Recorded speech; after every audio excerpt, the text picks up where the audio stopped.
Jesus, there we go. Good morning, folks. Welcome to the show. Today is Friday, May 12th, 2023. Welcome to episode 365. A full rotation of the sun if we did a show every single day. We've been on the show. The show's been live over a year and a half, but this is episode 365. It feels special, doesn't it? Welcome to Simply Cyber's daily cyber threat briefing. I'm your host, Dr. Gerald Auger, and over the next 45 minutes, me, you, Richard Daspit, Alexandra, Ashley Sweeney, Kimberly, Alana, Pellant, Chris Cahall, Tukey Vang, Peter Lee, John Bruno, and so many of the Simply Cyber community members are going to be shredding the top cyber news stories of the day, and I'll be giving my expert opinion and analysis on each of those stories on what it means to you as a practitioner. Or if you're looking to break in the industry, we got you covered. You're definitely going to get wicked value from here. Also, the chat on the side over there, if you're a part of it, you know already how awesome the conversations are going on in there. What's up, Team Live? Good to see you. I got to take a slug of this coffee, y'all. I haven't had one yet. It took 365 days to figure out the audio. That's right. That is right.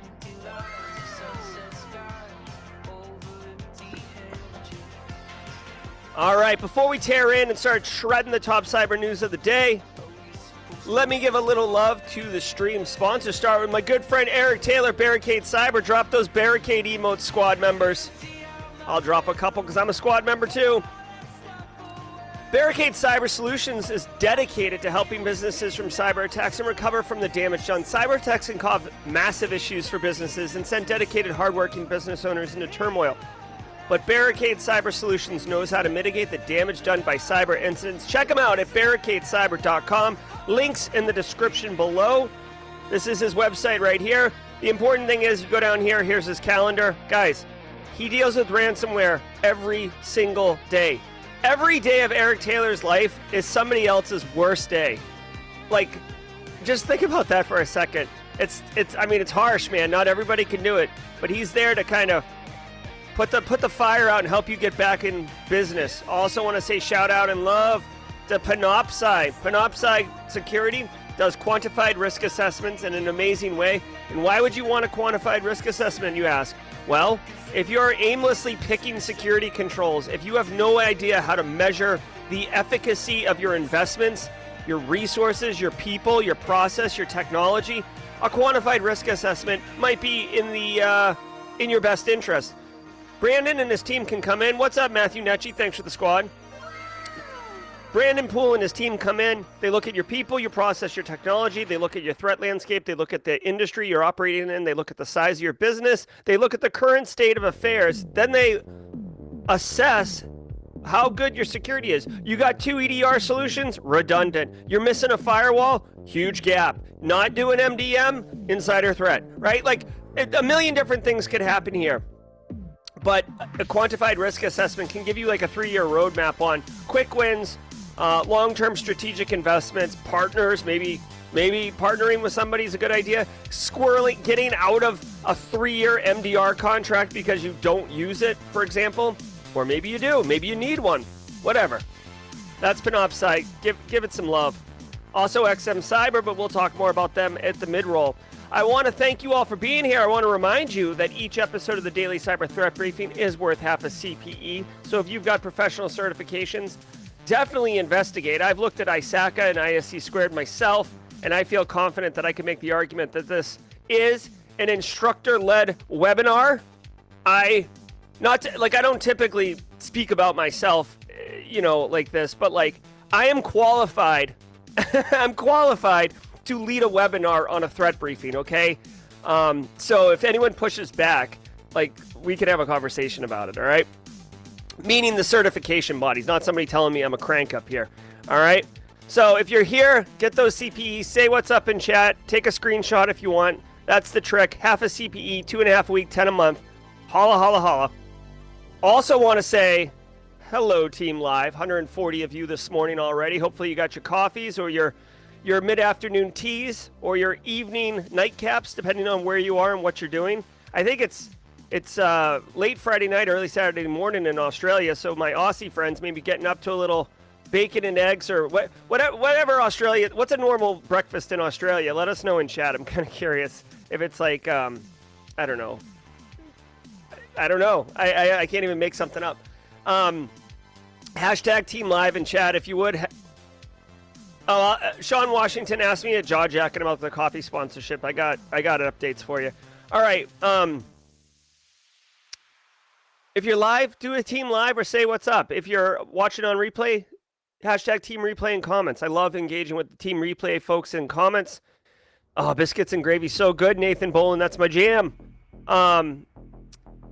Real quick, at Wild West Hackenfest, there was a restaurant downstairs that literally, their breakfast menu, it was 2 sausage, egg, and cheese biscuits from scratch biscuits, and then they covered it in white gravy. So it was basically 2 breakfast sandwiches covered in gravy. I ate it every single morning I was there. And when I'm there next year, I will eat it every single morning I'm there. If you're hashtag hybrid, Team Hybrid, if you got here late and you're 2x in the view speed to get caught up, welcome to the present when you get here. And my friends, my favorite, hashtag Passive Observer. If you're shy, socially introverted, not sure, you know that networking is important, but you don't know how to do it, step into the light of social networking in the professional community and say, hashtag Passive Observer. Make that the first step in your journey into professional networking. Hashtag Passive Observer. And all of you friends in here who are already chatty Cathys and comfortable with networking, welcome our Passive Observer friends with open arms, if you would. I appreciate that. Hey, Galia Liebin, good to see you. All right, guys. We got a great show for you today. I'm super pumped. The stories look good. I literally have no idea. I was like on the phone. I was actually on the phone talking with a sponsor for Simply CyberCon. So, so I wasn't really paying attention when I brought them up. So who knows where this is going to go. Before we get into it, what did Ken do? I see some people congratulating Ken. I'd like to know. I like to hang out too. Ken Pryor, graduating college today, 35 years later than expected. That's fine, Ken. Congratulations. Bring it, Ken. All right, guys, sit back, relax, and let the cool sounds of the hot news wash over you in an awesome wave. I'll catch you at the mid-roll. It's Friday, May 12th, 2023. Twitter launches encrypted private messages. Direct messages sent on Twitter will be end-to-end encrypted, but ex-CEO Elon Musk warned that this is an early version and people should, quote, try it, but don't trust it yet, end quote. The feature can only be used by people who pay for Twitter Blue or who are affiliated to a verified Twitter account. In a post on its support site, Twitter said, quote, while messages themselves are encrypted, metadata, such as recipient, creation time, and so on, are not, and neither is any linked content, end quote. It continued saying, quote, if a malicious insider or Twitter itself, as a result of a compulsory legal process, were to compromise an encrypted conversation, neither the sender or receiver would know, end quote. And yes, late yesterday, Musk tweeted that he had found a new chief executive for Twitter, but did not immediately provide a name, saying simply, quote, she will be starting in about 6 weeks, end quote. Wow. Okay, so a couple things really quick. New CEO of Twitter. That'll be interesting. That person, whoever they are, if they're not already well known, they're about to become incredibly well known. Second of all, Twitter launches encrypted. How hilarious is it? Guys, many of us have worked in the cyber industry for a long time. Lots of products, guys, right? Like everybody, single pane of glass, next gen whatever, next gen blenders, next gen waffle makers, right? The hype machine behind product marketing is hilarious. I find it starkly contrasting that the CEO of any company, I mean, of course, Elon's going to be the one to do this, but the CEO of any company is like, we're rolling out a new security feature, but don't trust it. Like, that's really funny. Like, so anyways, you never see it that way. Dude, I'm telling you right now, in reality, like 20% of the claims that security vendors make are like, they're on the roadmap or next quarter. Like those are things that you'll hear regularly. They're on the roadmap or we're rolling that out next quarter. Do you want to sign up for a 3-year deal? So I find this starkly contrasting. Now, I want to point out that the content of of the message is encrypted. So I DM Marcus Seiler, and I'm like, Marcus, you going to Simply CyberCon? And Marcus DMs back, yeah, right? Or God, here's a funny DM. I got a DM last night from John Hammond, the John Hammond, and he's like, are we still on for this live stream? So he was supposed to be my guest yesterday, and I totally whiffed because I forgot to put it on the calendar. So he's going to be coming on June 22nd, but the message would be encrypted. However, the fact that John DM'd me, or Marcus DM'd me at 9 p.m. Eastern time on May 11th would not be encrypted. You understand the metadata? And there's a really good talk at DEF CON a few years ago about DNS traffic, because you can't encrypt DNS traffic because you need to know what domain name to resolve, right? So you cannot encrypt it. And people did data analytics on DNS requests and the IP address it came from and mapped it back to individuals, and they were able to identify like leaders in the German government who had like fetishes or potentially had fetishes because of the websites that they were visiting, and could be publicly embarrassing and all that. So metadata, don't sleep on metadata. Don't think like, oh, what's the big deal about some metadata? Who cares? Metadata can be interesting, right? Who you're talking to, when you're talking to them, how often you're talking to them. So that's what I'll say about that. The DMs are encrypted. The metadata is not encrypted. I've said this on stream before too. Anything you put into any app, social media app, I don't care if they tell you it's like Signal, wicked encrypted, right? Telegram, we got some encryption going on there. Anything, anything, whether you're DMing it, whether you're putting it on your Facebook page, your MySpace wall, or whatever you're doing, expect it to get out, okay? You should not be executing incredibly sensitive communications unless you have no other choice, right? Like if you're doing a telehealth visit and you got to show some kind of weird rash in a weird place, like that's your option. You could go into a treatment facility, but maybe you can't drive 45 miles to it because you live in some rural part of America.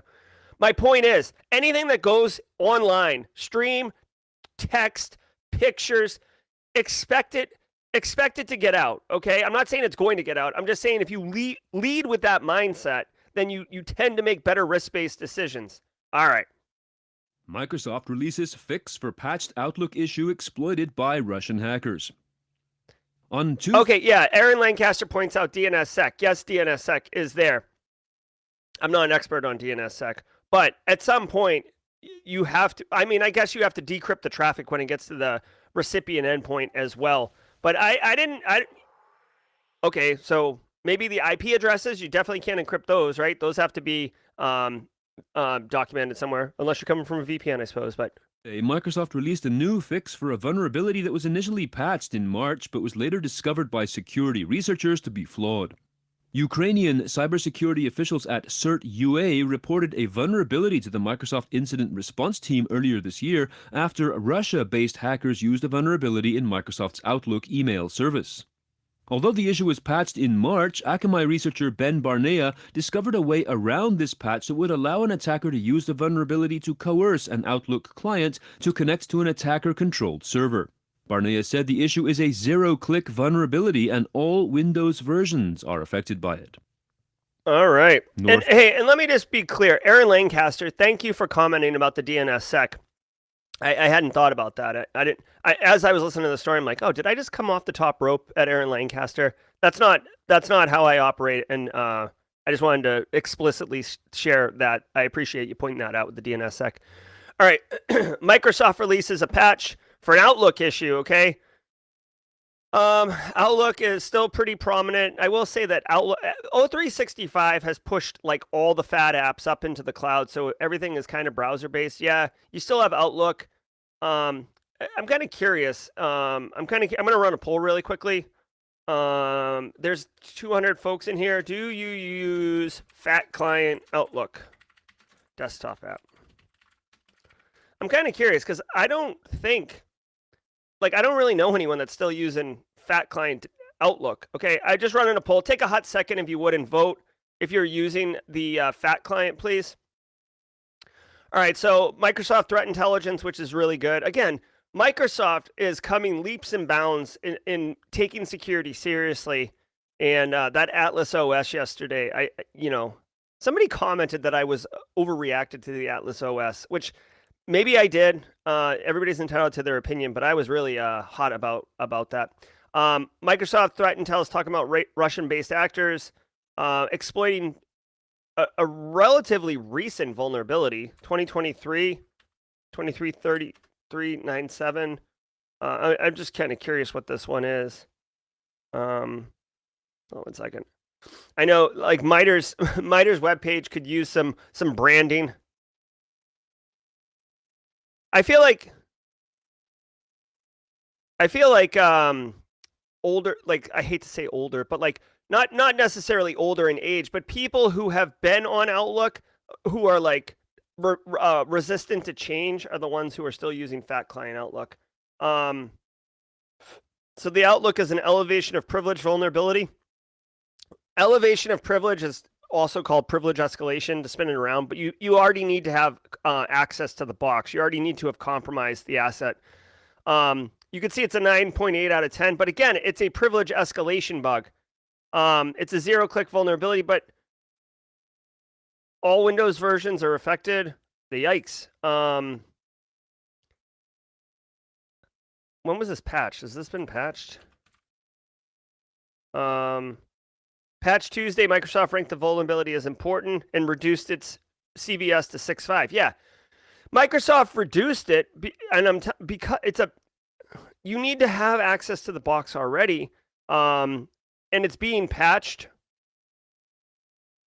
There's other RCEs in the Patch Tuesday patch that are probably more likely. I think this particular patch is getting pub because it was being exploited by Russian hackers, and more importantly, it's a zero-click vulnerability, which basically means I could send. I think here. Okay, so I'm kind of stretching here a little bit, but I'm thinking that basically, if you got access to the box somehow, you could just send a cal invite and escalate the privileges of yourself by doing it. So super easy to do. So essentially, if you get a box, you can guarantee you'll get root access to the box. Not great. Definitely want to patch it if you can, dude. Microsoft Outlook and Microsoft Exchange, which is like the mail server that Microsoft has, they've had a rough go of it. All right, 107 people voting, and we're at 50-50, guys. Wow. Okay. Well, I stand corrected. Very interesting. Thanks for taking a second to vote, y'all. Very interesting that it's that dominant. I had no idea. Korea-linked APT group breaches the Seoul National University Hospital. The security breach took place between May and June 2021 and was aimed at stealing sensitive medical information and personal details. Experts speculate the attackers were looking for information belonging to high-profile figures who got medical treatment at the hospital. According to South Korea's National Police Agency, the nation-state actors gained access to the intranet of the hospital and stole the personal information of about 830,000 patients and workers, including 17,000 current and former hospital employees. The attack did not impact hospital operations, but based on TTPs observed by the National Police Agency, including IP addresses, the use of specific words in the North Korean vocabulary, and the anonymization techniques involved in the attacks, South Korean police have identified the attack as coming from a North Korean-linked group, with local media speculating it was the Kim Suki APT. Okay, a couple of things. One, obviously. Regulators, mount up. Second of all, for those who know me, you know I like a good infographic. This one is hilariously bad. Okay, I don't think I've seen it. Like, I'm not even talking about the quality of the drawing. That like it looks like a child drew it. Like, what is this telling you? Hacker hacks boxes and then pops boxes. Like, what? What are we doing? And then I guess this bottom line is data exfil. It just this is hilariously simplified. I do like simplified graphics because it allows you to kind of communicate the important parts without getting muddled into the details, but this is ridiculous. This is ridiculous. North Korean hackers pop boxes, Excel data, which I guess is actually what happened. So Here's the story, okay? And I'm actually gonna incorporate this. I'm doing my Citadel class for this summer, Kimberly, for the summer, and I do like some current event discussion things, and I have one for espionage, and this is going to be the one that I'm going to use. Okay, so North Korea, Lazarus Group, if you've heard of them, well-known North Korean threat actor APT, known for like basically stealing crypto. I'm a crypto evangelist. I love it, love it, love it. Well, they also have other capabilities, including an espionage group. Now, North Korea's espionage group hit this South Korean National Hospital, and it's believed that they were looking for high-profile people. Now, why would they want to be doing that? If I had to guess, this is why. One, they can find out personal information of important people, right? So important researchers, important dignitaries, important politicians, important business owners. Okay, so now let's just play a game. Jim Lund, Marcus Seiler, Travis. Those three individuals, one's like a leading government figure, one is a leading business titan, and one is, I don't know, chief of police, okay? If I get those three pieces of information, I can do things like impersonate them. Business titan, I can do business email compromise, maybe getting back to that stealing straight cash homie. Political figure, I can find out that maybe they have an STD or they have some type of compromising condition that they wouldn't want to get out. Now I can leverage not extortion, but what's it called when you like extortion, right? You can extort them to, whatever, pass a law, take the police detail off, allow traffic through, whatever it is, right? So those are some obvious things right off the rip.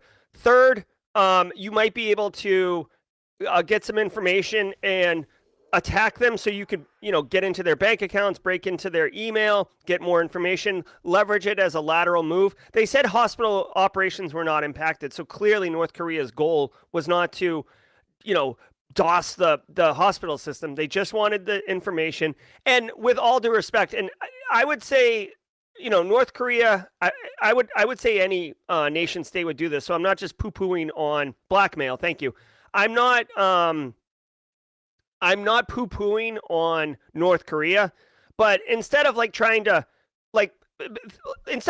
surgically go in and take the files of who they want, they just took a lot of the files. Okay, think about like a spy movie where they sneak into the filing cabinet after hours and then they thumb through or finger through and then they pull the one file out and then they leave, right? That works, but there's a couple things going on here. One, it takes more time because you have to look for the right file instead of just taking a copy of the filing cabinet out. Two, if you were to forensically look at it and they said, oh, the threat actors came in here and they took Travis, Jim Lund, and Marcus Seiler's files. You pinpoint, you give intel to the defenders on what your target was, what your objectives were, what your actions were, right? So by taking 18,000 different files, you make the defenders and the forensics people's work, 18,000 times harder because who knows what your goal was, right? If you don't know the plan, you can't put the pieces together, right? And what does North Korea care, right? I mean, taking one or taking 18,000, it's the same crime, it's the same everything. So it's faster and it's more, it's faster and it's harder to detect what the actual goal was. And thirdly, maybe they get some extra information that they weren't thinking of because they're going to have to sift through those 18,000 files and figure out who they got and what they got. There could be some actual extra value in there. Sorry, Marcus Seiler. You're in the target. More than 45,000 people were affected by the December cyber attack on the Metropolitan Opera. Yesterday, we brought you stories of ransomware hitting the arts communities in Canada and in popular music, and now it seems that the December cyber attack on the Metropolitan Opera in New York resulted in the leak of names, financial account information, tax identification numbers, social security numbers, payment card information, and driver's license numbers of 45,094 people. In December, the Met was unable to process new ticket orders, refunds, or employee paychecks for 2 weeks. On March the 1st, the Snatch ransomware gang, known for attacks against the government of Modesto, California, a large school district in Wisconsin, and Swedish automaker Volvo, took credit for the attack. All right. So first of all, Language Express, welcome over to the YouTube feed. I hope you find yourself. I hope you enjoy the stream over here. Second of all, yeah, this story's kind of old. If you remember last year in September, the Metropolitan Opera, got hit with a ransomware attack. They couldn't sell tickets. It was kind of a thing. The data that got exfilled was financial account information, tax ID, social payment card, driver's license number on 45,000 people. If I'm not mistaken, I thought it was a ransomware attack, which doesn't mean that they couldn't have done data exfil. It's a pretty standard practice to, it's called the double extortion technique. Pretty normal. Yeah, see, they couldn't process paychecks. Internal Met email was down and internal systems. That's right. They couldn't do paychecks. That was the thing. And they couldn't sell tickets, right? So this it was a ransomware attack. So this screwed over the whole Metropolitan Opera. They've obviously recovered from then. For me, the real thing here is this right here. Again, I'm not highfalutin or anything, but if I had to guess, the Metropolitan Opera is partially sponsored by donors and wealthy elites who like philanthropy and like the arts and stuff like that. So when 45,000 people's financial information, tax IDs, socials get taken, it's very easy to socially engineer those people. They're whales, right? Not all 45,000 people are whales, but I guarantee you, New York City has a ton of wealthy people in it, right? Here's the thing. If you know what you're doing, look at the driver's license, right? Look at their address, segment it by people who live in downtown, right? And then you got like a punch list of wealthy whale targets to go after. You don't even need to steal their credit card, right? You could do identity theft if you wanted to, but I wouldn't. Financial account information, no problem. They regularly buy the box seats. They regularly rent out the entire Met Opera for, Rockefeller's birthday or whatever. Those are whales. This is how you make a targeted attack. And guys, I really feel like I'm doing Criminal 101 up here every day, but thanks Cybersecurity Central for the gifted subs. Yeah, endowments. Here's my thing. Not we know that Jeff Bezos is wicked wealthy, and Elon Musk is wicked wealthy. But y'all, there are a lot of really wealthy people who do not want anyone to know that they're really wealthy people, right? There's tons of them. Lots of people in New York are wealthy and you don't know it, right? You never heard of them until they get caught. Who knew Bernie Madoff before Bernie Madoff, got ousted for being a scumbag Ponzi scammer, right? I'm just saying, there's a lot of wealthy people, but when you sign up for the Met and you have to disclose some of this information, or you share this information, or your purchasing behavior dictates that you are wealthy, right? Like I said, if you rent out the entire Met Opera for your own birthday party every year, chances are you're a whale, right? So just be mindful of that, okay? And now a word from our sponsor, Trend Micro. Cybersecurity is not just about protection, it's about foresight, agility, and resilience. Navigating a new era of cyber risk demands evolved strategies, new frameworks, and integrated tools to equip security teams to anticipate and defend against even the most advanced attacks.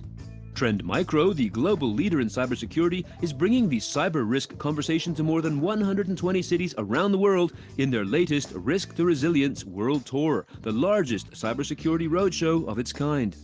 Find the closest city to you and register today to take a leap towards a more resilient future. Head to trendmicro.com/CISO series. All right, really quickly here. Alana talks about having worked in donor management and stuff. If you guys want, go back and look. This was a major story. This was a major story a few years ago. Blackbaud. This says March 10th, 2023. Interest. Oh, this is a fine. Okay, so this is just an update. Go back and look at the Blackbaud. This is in Charleston, South Carolina, by the way. Go back and look at Blackbaud and look at why they paid the ransom and why they were squirming. Okay? Go back and look. It has a lot to do with very sensitive data of very wealthy people who make very significant donations and the client base of Blackbaud being very upset about that data getting out, which is why they paid the ransom. Go if you want a really good example. This is a story, not this one. This is an update on the story, but go look at the original Blackbaud data breach. All right, guys, check it out. It's the mid-roll. Yes, welcome everybody. Thank you for being here. 225 of you on this fine Friday morning. I want to thank the show's sponsors, Barricade Cyber, Panoptcy, and XM Cyber. I mentioned them a little while ago, but let me go into a little bit more detail for you guys. Listen, XM Cyber is an exposure management platform. Organizations like yours could be overwhelmed with thousands of exposures. Patch Tuesday happens every Monday. And they are across your cloud. They're across your on-prem. They could be in your Outlook FAT client, your Exchange on-prem. They could be mismanaged creds, insider threat, ill-gotten misconfigurations, S3 buckets looking publicly. There's a million different options. And they are regularly always there on a monthly basis. So efficiently reduce risk is almost impossible, guys.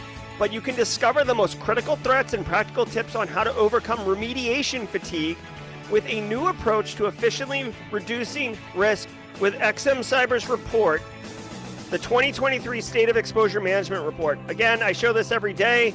I printed it out. I finished reading it. It's excellent. Good data. I like it. I've incorporated the data into some of my talks. Check it out. It costs nothing to download it. You just go follow the link in the description below. I think it's like a bit.ly link or a tiny URL link. It's simply so they can track who clicked on it from Simply Cyber, but you can download the report for free. It's worth checking out. Go into the description below and find the XM Cyber link and check it out for yourself. I think you'll enjoy it. If you're getting value out of the show, if you're in entertainment, education, whatever, hit the like button, not for me. Thank you, Carrie, for hitting it 5 million, billion, trillion times. It helps other cybersecurity people find the show. When you hit the like button, the YouTube algorithm goes, oh, you like cyber. Other people who like cyber might like this show as well. So pay it forward, hit the like button, let other people find out about the show. Last chance to sign up for the newsletter to be able to get it on Monday. I write a newsletter every Sunday. It's not really a newsletter. It's basically 3 pieces of actionable intel that you can operationalize on Monday morning at work. I think the Josh Mason actually updated the link, so if someone can do ! newsletter, you should get a link you can just click on to be able to sign up. If you don't like it, unsubscribe. I'm not one of those janky websites where like you try to unsubscribe and it gives you like 50 check boxes that you got to navigate to figure out how to unsubscribe. It's one click, you unsubscribe. If you don't want the email, I don't want you to have it, honestly.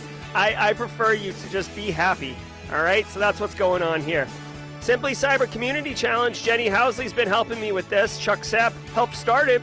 Guys, the Simply Cyber Community Challenge is an opportunity for everybody in our community to network together, to connect and make meaningful connections. I said connect a lot there. I forget, I'm sorry, who has the community challenge right now. Mods, do we know? I could pull it up really quickly. Whoever has the baton right now on the Simply Cyber Community Challenge, please tag somebody. Go onto LinkedIn, look for the hashtag Simply Cyber Community Challenge, and connect. Hit the connect button for those people who are on there. Jesse Johnson, of course, Jesse Johnson. I didn't get a chance to see Jesse's post yet. Thank you, Jesse Johnson, for taking on that mantle of the Simply Cyber Community Challenge. Please tag somebody else in chat and continue the tradition, continue the chain, and bring it to the next person, Jesse. Every Friday, my son Grayson delivers a joke of the week. Today's joke is classic, Grayson. Why do bicycles have kickstands? Why do bicycles have kickstands? I don't know, Grayson. Why do bicycles have kickstands? Because they're usually too tired to stand on their own. They're usually too tired to stand on their own. Thanks so much for the joke of the week, Grayson. All right, guys, let's keep it rolling. Microsoft signs nuclear fusion deal as part of sustainability push. Microsoft has signed a power purchase agreement with nuclear fusion energy startup Helion for at least 50 megawatts of electricity beginning in 2028, the company's announced on Wednesday. Microsoft plans to use the electricity to power its data centers, according to Chief Sustainability Officer Melanie Nakagawa, talking to Axios in an interview. Fusion has long been viewed as the holy grail of clean energy, and recent advances have led to a mini boom of funding fusion startups. WordPress element. All right. So say what you want. I mean, I have my positions on climate change and fuel, energy crisis, all these things. This isn't a political show. All I'm saying is I have my opinions. Microsoft putting some real money into Fusion. I mean, this is legit money, y'all. Okay. To have it by 2028. $500 million funding round in 2021 for this company. Very ambitious. Well, we'll see how it goes, guys. We'll see how it goes. Like, we need a solution. So, I find it interesting that Microsoft, I find it interesting that Microsoft is involved in this deal only because you would think nations would be involved in this deal. This gets back to the idea that we, societally speaking, I guess I am going to get a little soapboxy here. Societally speaking, we have pivoted from, yes, people are proud of their country and stuff like that, but because of the internet and the interconnectability and the social networks and the way, even in chat right now, there's people from all over the world. The concept of patriotism is kind of eroded a little bit, and the rise of big tech being as powerful as they are. I said this on the show before. Elon Musk has his own space program that used to be reserved for countries only. Elon Musk is building his own road system, right? Jeff Bezos has a logistics company that's better than the United States Postal Service, right? You follow what I'm saying right here? There's people and private businesses that have more GDP and more access to things that only were reserved for nations. And now a power, an energy deal to move us forward into the future of renewable clean energy is being driven by a tech giant. So I just find it I'm glad. I guess my yeah, I know he's trying to build his own society. So I'm all about this, right? I think that if you just play it forward, guys, at some point we will run out of carbon, right? I'm not one of these the sky is falling guys, but if you have 1,000 cans of beans in your pantry and all you're going to eat is beans, and who cares? Don't worry, we got beans for days. That's fine. Let's eat some beans, right? The musical fruit. But here's my thing. At some point, you will eat the last can of beans, and then what? You need to have a plan. It's simple. A child could wrap their head around this. You cannot just make new energy out of, you can't make new carbon, right? You can mine the crap out of everything, but at some point you will run out. So you need a plan, right? So I'm all about this. I just find it wild that Microsoft is involved with this, right? I mean, maybe because it's deep pockets, whatever. I don't know. I also here's a little fun thing too. This is an old Apple computer, right? If you're old enough, if you got gray in your beard, you know exactly, or gray in your hair, ladies. This is an Apple, which is hilarious because it's a Microsoft story. Okay. Elementor plugin bug lets attackers hijack accounts on 1 million sites. One of WordPress's most popular Elementor plugins, Essential Add-ons for Elementor, was found to be vulnerable to an unauthenticated privilege escalation that could allow remote attacks to gain administrator rights on the site. Okay, I don't get everything right, but yes, oil and coal. Thank you, Shuttle Crab. Yes. Essential Add-ons for Elementor is a library of 90 extensions for the Elementor page builder used by over 1 million WordPress sites. The flaw, which PatchStack discovered on May 6 of this year, is tracked as CVE 2023-32243 and is an unauthenticated privilege escalation vulnerability on the plugin's password reset functionality. They said, quote, by exploiting this flaw, it is possible to reset the password of any user as long as we know their username, thus being able to reset the password of the administrator and login on their account, end quote. Millions. I just like whoever just did that in chat like this, it cracked me up. So I wanted to. WordPress exploits are so hot. Oh, that's so good. All right, so thanks, B Theo. So WordPress, it's a data ending in Y. There's a ransomware attack and there's a WordPress exploit. Guys, I'm not going to belabor this one. If you're running WordPress sites, you got to keep your plug. You got to keep. Well, there's a bunch of things you got to do actually. Now that I think about it for like more than 1 second. One, you've got to educate people in your environment. It's super simple to stand up a WordPress site. So Carl, I see you, Carl.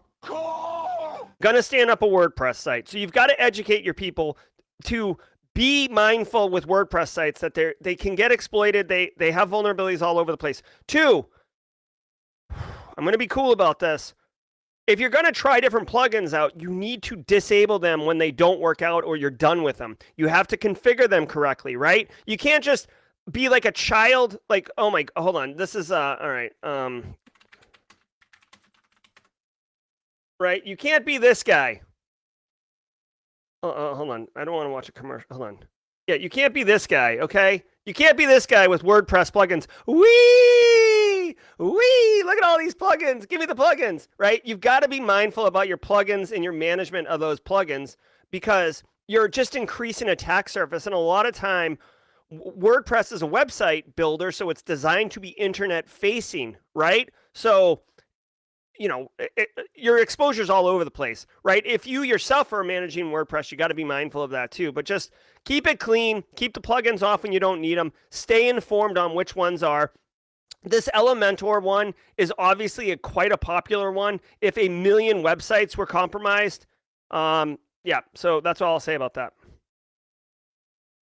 Mobile phones still come pre-infected with malware. Oh, that's great. Trend Micro researchers at Black Hat Asia state that millions of Android phones worldwide get infected with malicious firmware before the devices have even been shipped from their manufacturers. This applies to low-priced Android mobile devices that have their manufacturing outsourced to an original equipment manufacturer, a process the researchers say makes them easily infiltrated. Yeah, okay. Although this is not a new process, Trend Micro characterized this threat as a growing problem for regular users and enterprises, though they add big brands like Samsung and Google take care of their supply chain security relatively well. End quote. Yeah, this is a real deal, y'all. Okay, so first of all, shout out to the Register for using the word miscreants in almost all of their stories. I do love that. Second of all, mobile phones coming pre-infected with malware. This does not surprise me.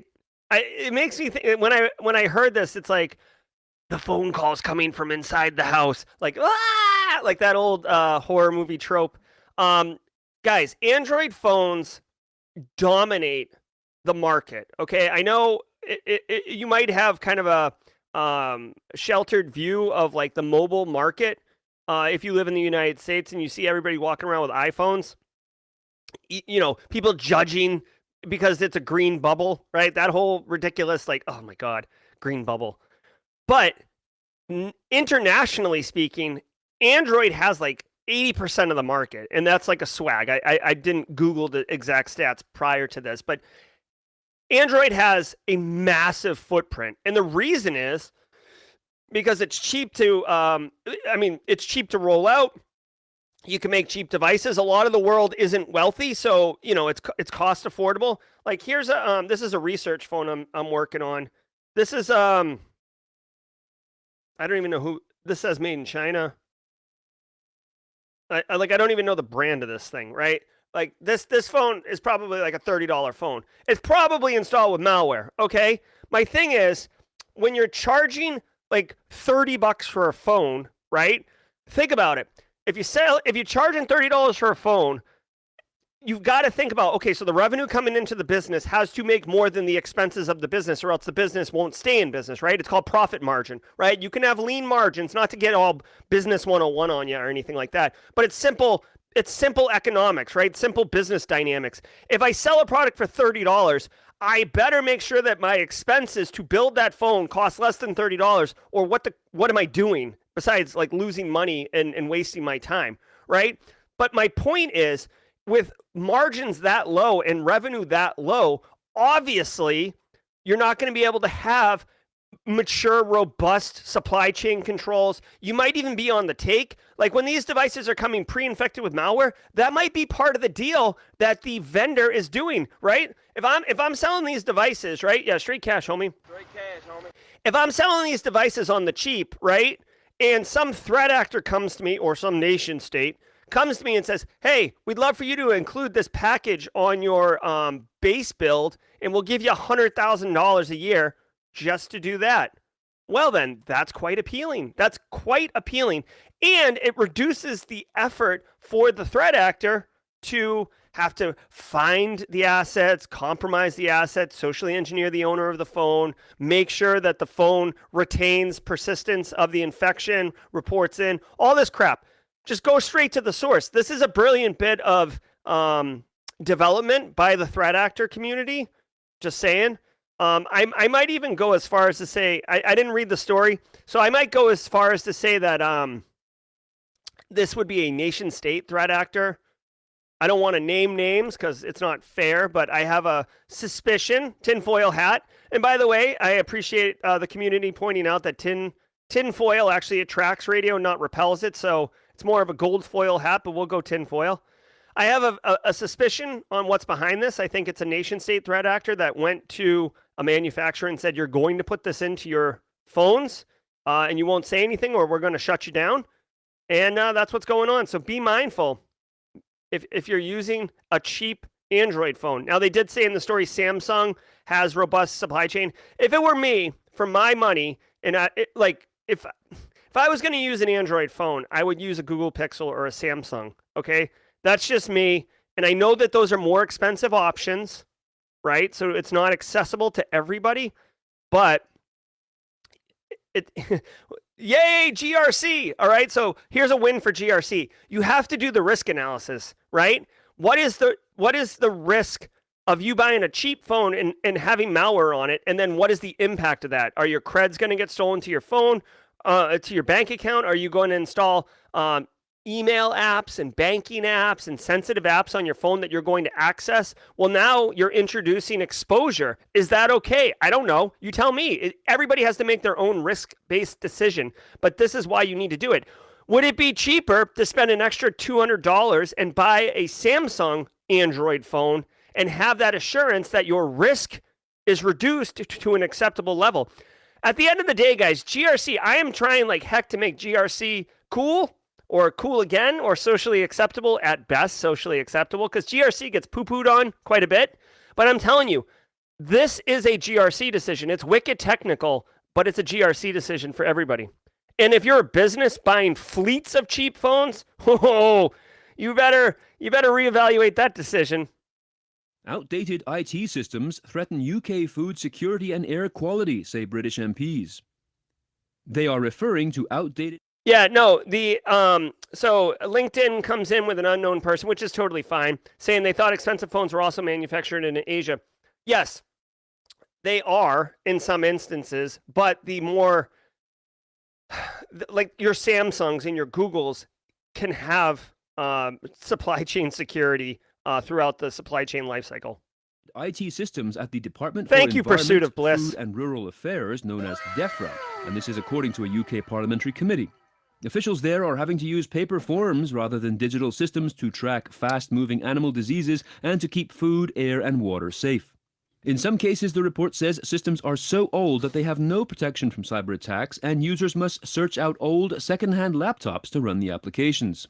The department was found to be struggling to recruit digital, data, and technology staff, leaving it over-reliant on external contractors.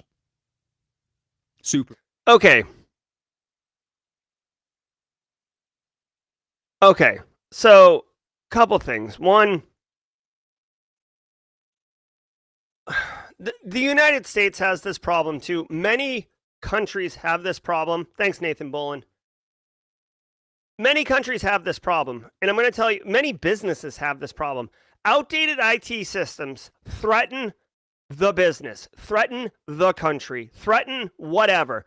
Here is the deal. This is completely true.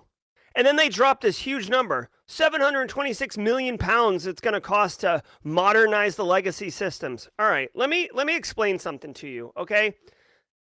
This is true. It is going to be expensive to modernize the systems. It's going to be incredibly painful, which is why businesses and countries have continued to kick the can down the road, because they're like, how much is it going to, this, like in 2018, critical infrastructure, right? Obama signs the executive order. We got to do critical infrastructure. We start looking at all the critical infrastructure, and people in the industrial control system security community have been venting for years. Like, whoa, this thing is wicked vulnerable. It's wicked brittle.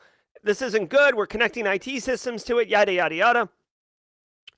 We need to modernize. Well, how much is it going to cost? Well, it's going to cost $80 million. Well, what benefit do we get? Well, there's a chance we don't get hacked. You know what? I think I'm going to spend $80 million on like a new piece of tech, like a new feature, a new professional service. We're going to expand into this other market with the $80 million. We'll get to the, like, does the technology still work? Yeah, it still works. It still makes widgets or baubles or energy or whatever. Well, if it still works, we don't need to replace it. Kick it down the road. Okay, kick. And every business leader has the same conversation and says, well, it still works. Let's kick it down the road. Okay? So then you get this compounding issue and these horrible stories where you say, oh, outdated. Like, this isn't new. This isn't new. If you have worked in the industry for a minute, you know that these systems have been there. I was talking to InfoSec Pat last night on stream. If you check the live stream out, guys, Windows 2016 server,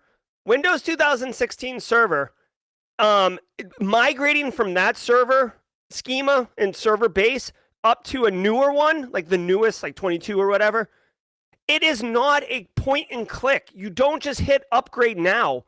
It is a massive shift. Okay, it's a massive shift. Or is it 2012? Hold on one second. What am I might be getting confused. Windows Server 2000. Is it 2000? It's 2012 R2. Yeah, 2012 R2 is what I'm thinking of, right? It's going end of life October 10th, 2023. I didn't know this. Listen to me. Here's the real deal. Windows Server 2012 R2, it's not trivial to upgrade. You have to make massive infrastructure changes. And so many people have kicked the can down the road. Directors of IT, IT CIOs, just push it down the road. Hey, we can't take advantage of these new features in Azure because we don't have the newest server structure. Well, let's get a roadmap together. Let's get a plan together on what it would look like to migrate. Let's just kick it down the road. Here's what's going to happen. These stories are going to happen. It's going to cost $700 million to upgrade all of these legacy systems because it's compounded. You cannot sweep away this technical debt. And believe me, guys, when this date happens, obviously it's going to go end of life. But what will end up happening, it says after this date, products will no longer receive security updates. You know what will happen? Mark my words. This is what will happen. Microsoft will extend this to certain businesses, or you can purchase an extended security life patch, which will probably run for like another year, because powerful companies and powerful people will say, hey, Microsoft, they're going to start thinking about it in June on what their long-term migration plan looks like. And they're going to realize again that it's incredibly expensive, incredibly time-consuming, incredibly disruptive to the business, and they're going to need more time. Mark my words, there will be an extension to this. And then once that extension ends, mark my words on this, threat actors are going to be going ham on Windows Server 2012 exploits. I'm telling you right now, I plan on being on the show for another 365 days. So we'll have plenty of time to do this, but mark my words. This is a projection that I'm making, okay? And if you're running an environment with 2012 R2 right now, and you know what I'm talking about, #preach. Believe that. And if you don't want to say it because you don't want to oust yourself, believe that. But I'm telling you, it's I've had the conversation so many times with businesses. We need to upgrade. We need to migrate. You need to buy new tech. That's kind of expensive. Maybe we'll do it next. Or like the budget's already in. we've already done the budget. We'll get it next fiscal year. Well, next fiscal year comes and now you've got new requirements, new demands. We're doing mergers and acquisitions. We're doing this. Sorry, you're going to have to make some budget cuts. Oh, it's the pandemic. We're going to have to make some budget cuts. Well, we still have this like rusty infrastructure that is dilapidated and needs to be upgraded. Yeah. But the packets still flow, right? Yes, the packets still flow. All right, we'll get it next fiscal year. All right, I quit. I'm going to go to a business that takes it seriously. Cyber Friday is back today. All right. So that does it for the news. I should have ended the news and then went on that IT rant. But all right, guys, if you were here just for the news, thank you very much for being here. I genuinely appreciate all of you. I hope you have a wonderful weekend. Again, thank you for granting me that opportunity to flip out about like outdated IT infrastructure. It's Microsoft RDP to the internet, crappy passwords, and like horrible system lifecycle are really are like pain points to me. They really irritate the crap out of me. All right, now if you were here just for the news, we'll see you later. Thank you very much. For jaw jacking time, let's spend a few minutes. So Sean Washington wants to know about the coffee sponsorship. So for those who are new here or missed those episodes, a couple months ago, a coffee roaster out of New York City and I got together, and they said, we'd love to white label Simply Cyber coffee, meaning I could sell Simply Cyber coffee. I think like Network Chuck, you're welcome, Valinov. I think Network Chuck has his own coffee and stuff like that. It's probably a similar plan. They said, hey, we'd love for you to white label coffee. And I said, okay, but here's the deal. I'm very honest. Okay, I'm very honest. So what I'm not going to do is continue to drink Starbucks French roast like I drink every day, and then sell a coffee and tell people I'm drinking that coffee. That does not settle with me. I'm not happy with that. I said, send me, I like dark roast coffee. Send me 5 different beans of dark roast coffee, and I'll drink one. I'll drink it on stream every day, and I'll give my honest feedback and stuff like that. I went through all 5. I did like 2 of the 5, but not enough to replace my Starbucks French roast coffee. So, Sean, the update is I'm not going to go forward with the coffee sponsorship because I don't want to drink the coffee myself. So Ashley Sweeney is accepting the Simply Cyber Community Challenge. Thank you. I love it. Now, hey, William Welch, don't get me wrong, dude. If Starbucks contacted me and said, we'd love to white label your French roast coffee, you can bet your butt you could purchase my coffee at simplycyber.io. But it's not the deal. So anyways, I will tell you, I don't remember what day it was, but Haircut Fish, Dan Reardon's talking about Crank right now.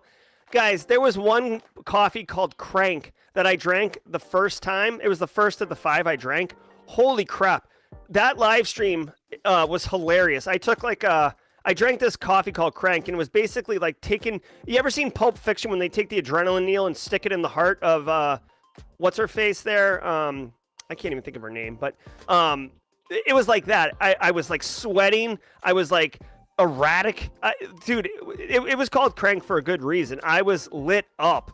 So definitely want to keep away from that. Oh yeah, Uma Thurman.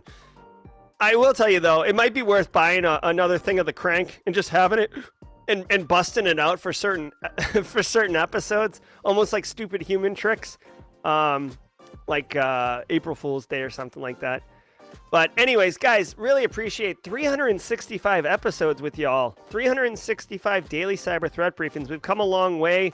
We've made huge strides. The community has gotten huge. We've got, almost 250 on the regular here live. Team replays bringing in another 1,000 every single day. I genuinely appreciate all of you. Yeah, meme day. I don't know, Alon, if I could drink Crank every Thursday. I might die. The newsletter, Jazzy Jazz. Yeah, look, so if you go to simplycyber.io/newsletter, right? And I'll put this link in chat right now. This is the link. If you go here, all you gotta do is put your email address right here, okay? Put your email address right there. Or if you want, because I'm not really organized, you can go here. This is simplycyber.io. And if you scroll down, right here is also how you can get the email. If I was better at it, I'd be cleaner. But I'm a infosec guy. I'm not a businessman, so I'm just trying. Thanks, Pursuit of Bliss. Yeah, episode 1 was. If you go back and watch episode 1, the bones of what I'm doing is still the same, but the production quality has gone up significantly, I would argue. And the shed is getting drywall, sheetrock this Sunday. It's getting HVAC on Tuesday. Mrs. Auger and I will probably paint and lay a floor down next weekend. So we're making moves like a snake in the grass, roundabout. Boston Rob knows Gangstar. Guru. Thank you, Lucy Samuel. Very kind of you. If you drank crank on Worldwide Wednesdays, you could keep up with chat. That's right. Worldwide Wednesdays is really fun. Yes, Pellant. I think I did play the podcast. I didn't have a mixing board or anything like that. Moon is asking if the Simply Cyber store ships to the UK. That's a really good question. Let me actually look at that. So I'm on simplycyber.io. I'm going to the merch. I don't know. Shipping costs and shipping times. Let's see.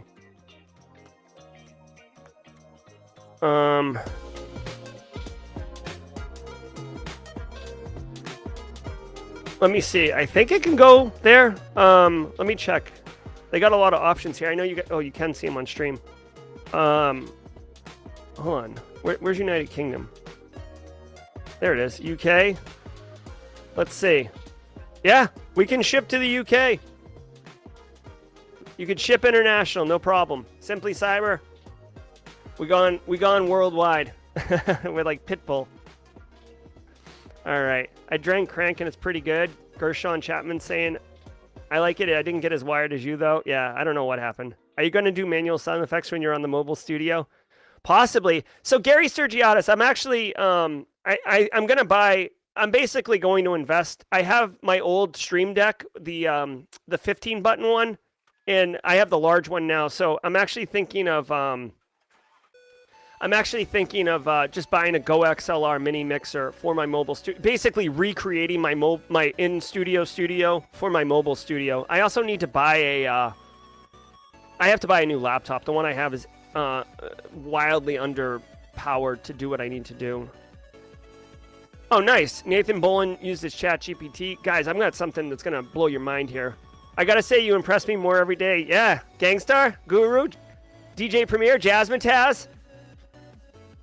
Do you ship the t-shirts to Nigeria? Probably. Let's take a look.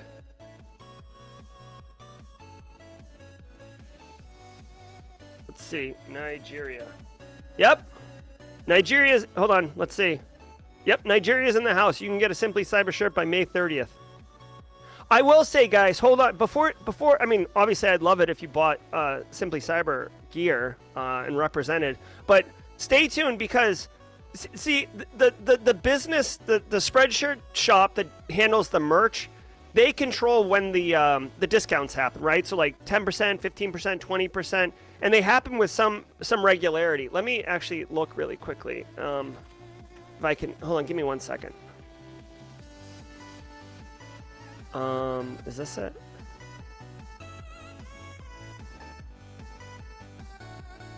Okay, so look at this really quickly, okay? Can you guys see this? So, like, you can see here, like, if you wait till June 1st, you'll get 20% off. Holy crap, June 21st, you can get 25% off. Dang. So, I'll definitely let everybody know about that. 25% is the most I've ever seen. It's usually 20%.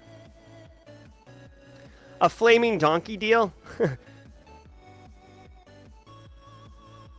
Yeah, thanks, Villanova. I've been running the Go XLR mixer in my studio here for a little while, and it's been pretty good. My pleasure, Richard. I'm glad you're here, too. Nice, Stephanie Lukowski. Team Hybrid. All right, let me. Holy crap! I hope I don't have a meeting right now. Oh Jesus! Hold on 1 second. Let me. I do not have a meeting right now, guys. I've got a video coming out pretty soon. That's bananas, like bananas. So I'm doing a couple chat GPTs, and those are in the pipelines, right? Those are in the pipeline. But yesterday, Google I/O conference happened, and they announced like updates to Bard, and I did an apples to apples. Like I came up with a couple queries, and tested them in ChatGPT, and tested them in Bard, and I got to tell you guys, Bard demolished ChatGPT, if you can believe that. And I like it was so crazy that I filmed a video yesterday, and I was just gonna publish it to the YouTube channel, and I was like, you know what? This video is too good for it to be like a amateur hour production, so it's getting edited right now, but it's like insane. Like here, let me just show you really quickly. This is Bard, okay?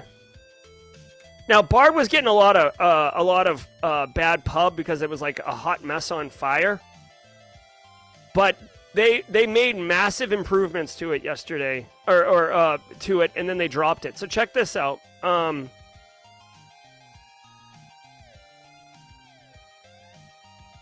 I don't even, like, I'm trying to think, like, first of all, you can use a microphone, which is something you can't do on ChatGPT, right?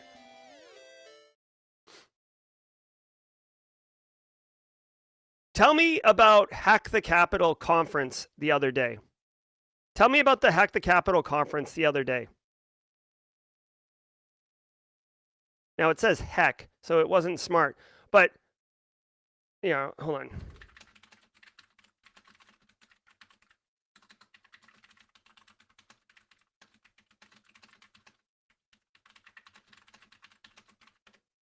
So this is like one of the primary things is that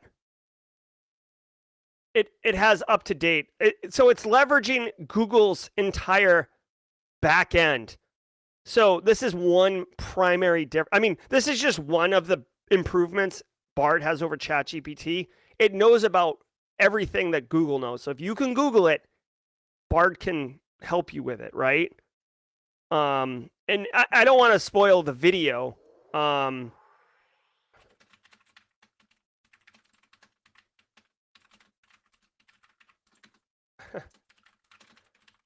That's a fun. I don't even know if it could do this. Whoever just said ASCII art. I know they weren't asking that. Yeah, there we go.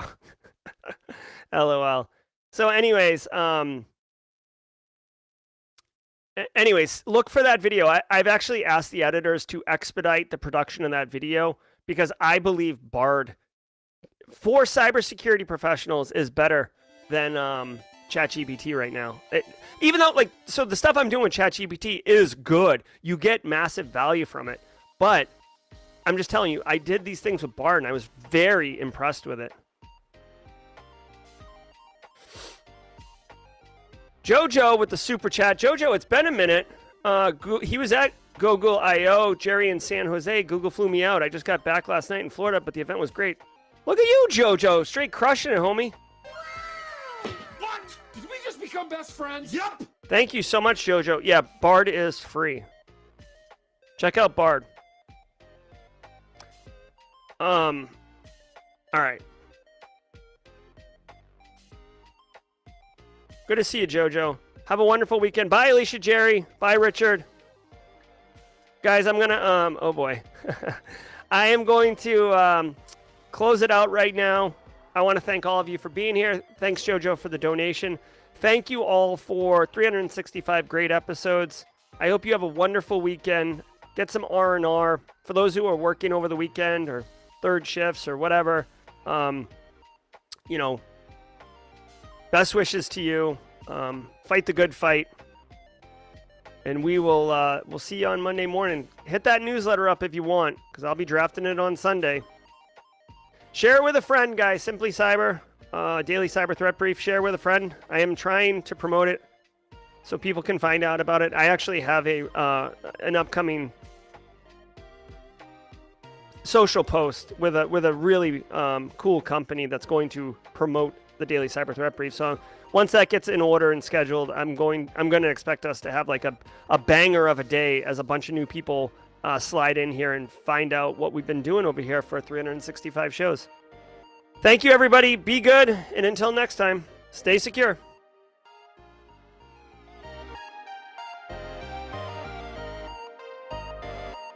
Oh yeah, and to all the mothers out there, happy Mother's Day.